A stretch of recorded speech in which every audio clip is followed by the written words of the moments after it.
Alors, Timto est le premier studio indépendant français que j'ai cofondé avec 5 associés en 2005.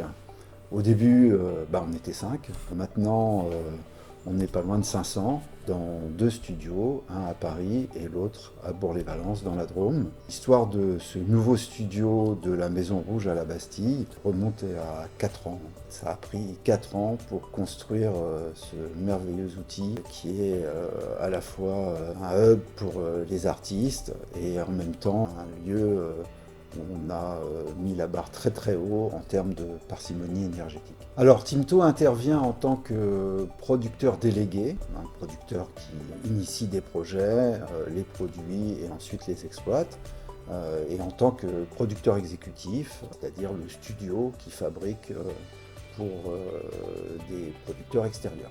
Nous travaillons pour les plus grands studios dans le monde, les plus grands producteurs, que ce soit Disney, DreamWorks, Netflix, Sony, et aussi des Français comme Frogbox, qui est peut-être moins connu, mais c'est quand même le producteur de Pyjamasque, qui est effectivement très connu.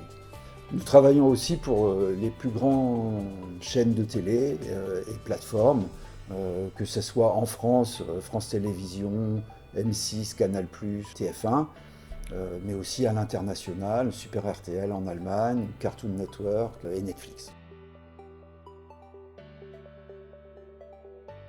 À Timto, on a généralisé du coup l'usage de substances, surtout sur la partie surfacing, caractère, essentiellement. Pourquoi?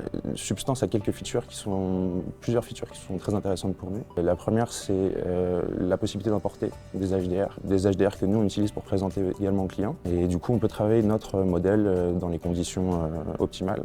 On a aussi la possibilité d'importer un modèle HD et de baker les maps qui nous permettent, nous, derrière, d'avoir une vraie matière pour pouvoir travailler un surfacing. On a aussi un color management intégré ACES qui est très intéressant parce qu'il nous permet aussi d'avoir une profondeur dans l'image pour le lighting, pour le compositing intérieur.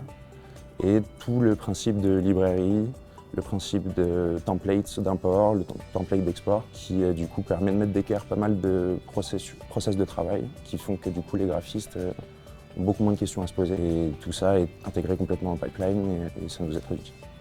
On l'utilise sur tous les projets, donc que ce soit des projets stylisés peints ou des projets photoréalistes, parce que donc on a la possibilité de peindre et de customiser des brushes pour avoir cet effet stylisé. On a aussi la possibilité de travailler un surfacing complètement complet avec des maps de roughness, de normal et d'avoir du coup un rendu complètement photoréaliste comme projet.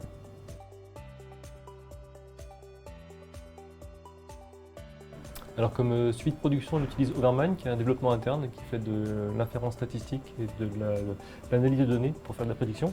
C'est un outil qui va gérer toutes les datas de production. Et ensuite, dans l'ordre, on va commencer par tout Storyboard pour la partie Storyboard, on utilise beaucoup Photoshop, Substance pour la partie texture, Maya pour la partie modélisation ou ZBrush. En animation, on utilise Tangerine, qui est un développement maison, un outil qu'on a développé. Ensuite, en rendu, on utilise Renderman, Nuke de Foundry pour la partie compositing, et on utilise de plus en plus Houdini pour la partie FX, qui sont de plus en plus présents dans nos productions.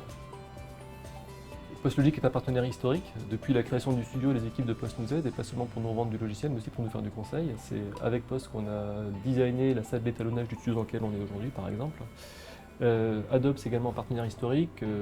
Photoshop, c'est un outil qui est irremplaçable et qu'on utilise depuis la création du studio pour la partie texturing, qu'on remplace petit à petit par Substance, qui est également un produit Adobe. On utilise beaucoup Flash et Animate pour la partie FX 2D, tout ce qui est animation dans nos productions comme Pyjamas, par exemple. Premiere est très utilisé en montage aujourd'hui. Voilà, c'est vraiment un éditeur qui est indispensable chez nous. En 2018, nous avons créé l'ECAS, qui est une école gratuite, solidaire, destinée à former des animateurs 3D au profil incroyable, en allant puiser dans un vivier de gens qui n'avaient pas accès aux écoles d'animation, faute de pouvoir garantir les prêts étudiants. On a formé en 4 sessions 125 animateurs, dont 118 ont validé la formation et 98 sont encore dans notre studio, les autres ayant essaimé dans tout l'écosystème français et jusqu'au Canada. Le gros enjeu que nous avons pour 2023, c'est d'arriver à pérenniser le fonctionnement de l'ECAS, qui jusque-là fonctionnait en mode projet, avec des contrats pour les intervenants sur chaque projet. Et du coup, on avait grosso modo une activité de 9 mois par an. Ce qu'on voudrait à partir de maintenant, c'est avoir une activité constante, de manière à avoir des formations en permanence sur l'animation, le storyboard, mais aussi d'autres métiers comme le compositing, les effets spéciaux, et surtout ouvrir cette formation à d'autres studios pour qu'ils deviennent partenaires et qu'on puisse nourrir l'écosystème français avec des profils qui méritent d'accéder à ces métiers.